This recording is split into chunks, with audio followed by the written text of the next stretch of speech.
कत्रो पुल हो त्यो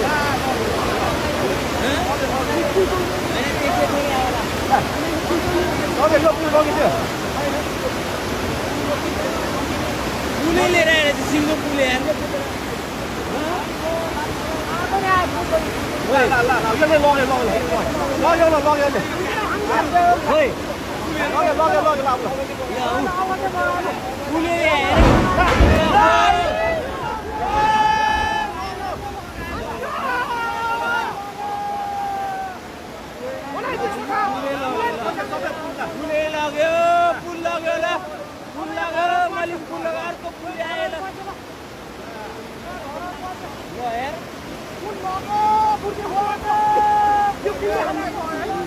दुईटा पुल आयो एउटाले बङ्गाइदियो एउटाले लयो